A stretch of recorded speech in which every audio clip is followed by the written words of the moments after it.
Hey, welcome to the channel. My name is Eric, and today what I thought we'd discuss is this idea going around that people are saying that the aftermarket parts or the Chinese parts and even the OEM parts are coming through defective because they're not fixing the problem that they have. Stay tuned if you want to figure out how not to be a parts replacer.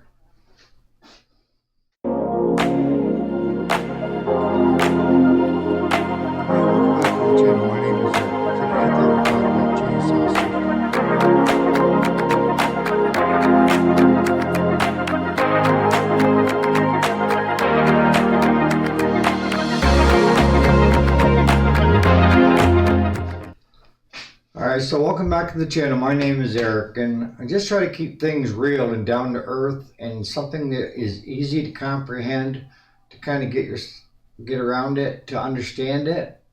And I try to talk in the simplest forms, in layman's terms versus mechanical terms. I don't care whether you're an old school mechanic or you're a backyard do-it-yourselfer or you've never done it before and you'd like to learn how. There's a certain way you need to go about it. And the way you go about it should not change it doesn't matter whether you're working on a lawnmower, chainsaw, trimmer, what have you. There's a process that you need to develop and follow through on. And if you don't follow those steps, you'll end up being a parts replacer. Because I've had guys take and they take their whole carburetor apart, kit it, everything else, put it back on, and said it still didn't work. So that the carburetor must be junk that they got. Where in fact, had they done a compression test, they'd have known that they only had 60 pounds of compression. And yeah, you can get it to fire up on carb cleaner, but you cannot get it to fire on gas. It doesn't have enough vacuum to suck it up in. So if you learn anything from today is number one, get a compression tester. It's the most valuable tool in your toolbox, to be honest with you, because this is going to tell you what to go to next instead of jumping all over the place trying to fix something.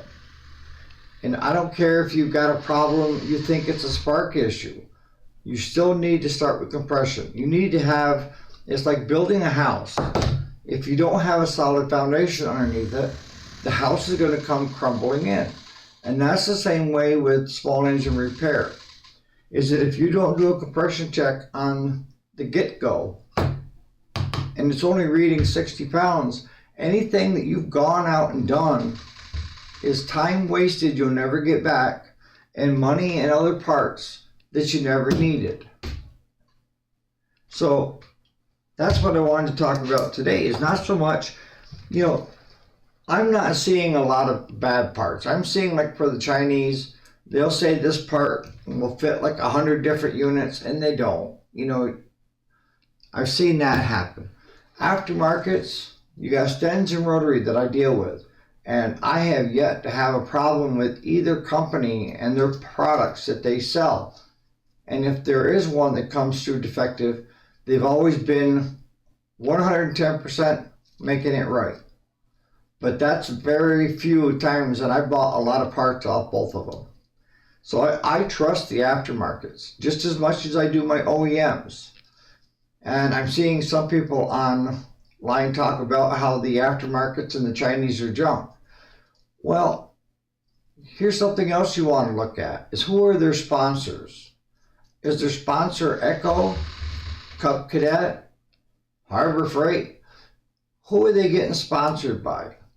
And if you're getting sponsored by, let's say, Craftsman, the last thing you're going to do, right, is run down their products. So you're going to try to lower everybody else's around it to make it sound like theirs is the best, when everybody else's could have been fine.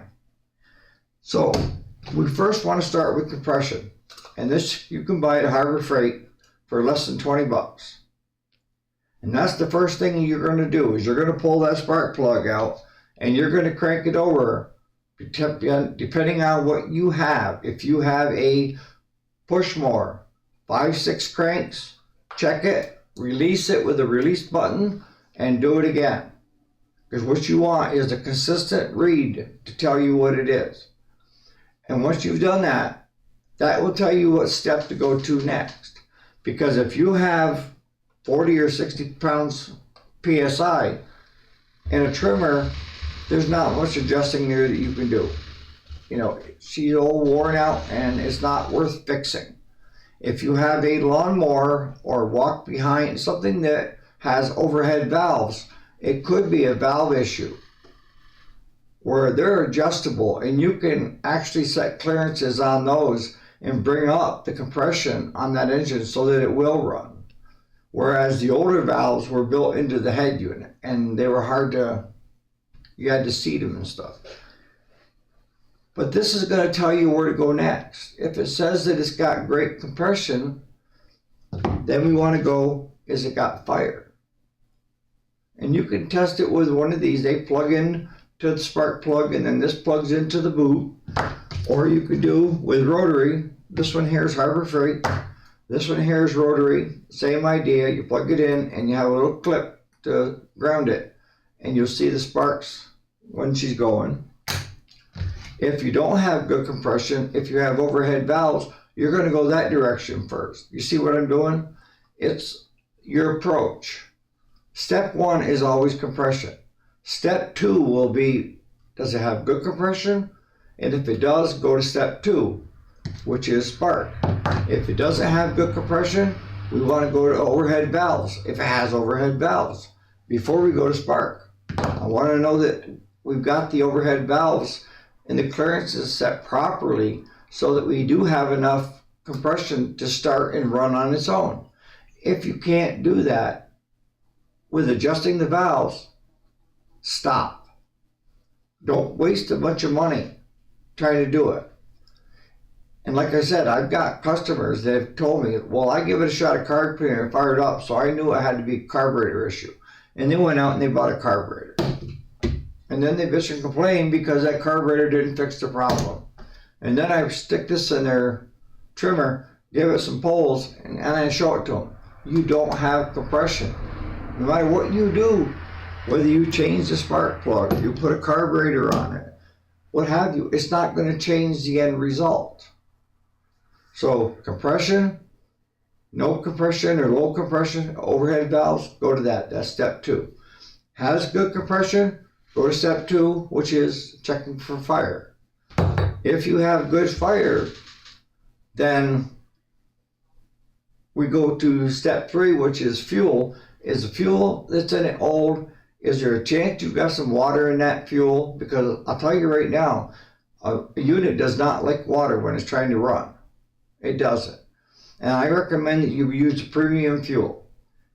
And there are certain additives out there that do help, and we can go into that later. But if I got good fire, then I'm going to go to fuel. And then from fuel, I'm going to go to air. Those are the steps.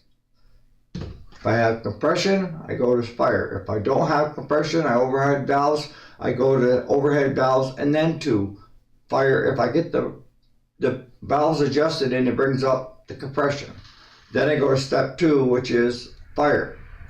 If it's got fire, then I'll keep going down the line. But if it doesn't have fire, there could be a number of things going on. It could be a safety switch that isn't disengaging or engaging, that's not allowing, it's grounding the system so that it can't fire. And one of the simple ways to test for that is you have your coil. This is for a Briggs overhead opposed. But on all of them, you're going to see this little spade. And this little spade is what shuts the engine off when you turn the key switch. And what it does, it just grounds the system. So if you're not getting fire, try pulling that wire off. And when you pull that wire off, your everything behind it, from your safety switches to everything, is going to be taken out of the loop so that you know, okay, is the coil good? And if it's good, then I'm going to go try to find out what the problem is keeping it from coming to the coil. Something is grounding my coil out and not giving me fire. See, safety switch, the brake pedal, PTO. There's a number of different ones on different units, okay? So if you don't have fire, it doesn't automatically mean go buy a coil.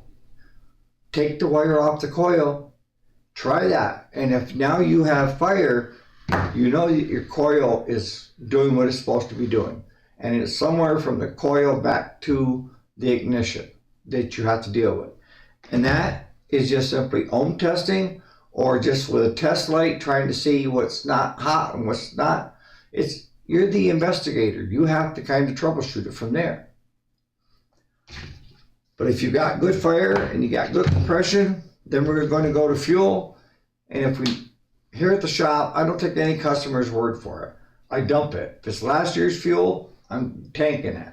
And I'm putting in something fresh so that I know I have something fresh to start with. Something that I've mixed up for the 2 strokes, or something that's fresh for the 4 strokes. And then once I know that the fuel is where I want it, I'm going to go to air. Is it getting enough air? What's the air filter look like? A plug filter can cause a lot of problems with your small engine. Everything from sounding like it's flooding out, and you think it's a carburetor, so go buy a carburetor when you should have just been replacing that air filter or blowing it out. So I guess what I'm trying to get at today is don't be a parts replacer, okay? Be the investigator. Buy the right tools. Less than 20 bucks for this. These are like $5. Keeping it real. A lot of stuff coming from aftermarket companies are 100% good. They have to meet or exceed the OEM standards. They do. So to deal with rotary or Stens, they're one of the top companies to deal with. If you're into small engine repair and you're thinking about, becoming, where you're going to start buying from a distributor, I would highly recommend either one. They're both good companies to deal with. All my OEM companies that I deal with, the distributors and stuff, they have good products. But a lot of times it's price, right? The OEMs are always going to be higher than the aftermarkets. And the aftermarkets coming from Stens and rotary are always going to be higher than China. Because China doesn't care about profit. They just care about decimating the whole playing field so that they can have it all in the end. So on that note, like I say, we're just keeping it real, guys. Don't be a parts replacer. All right.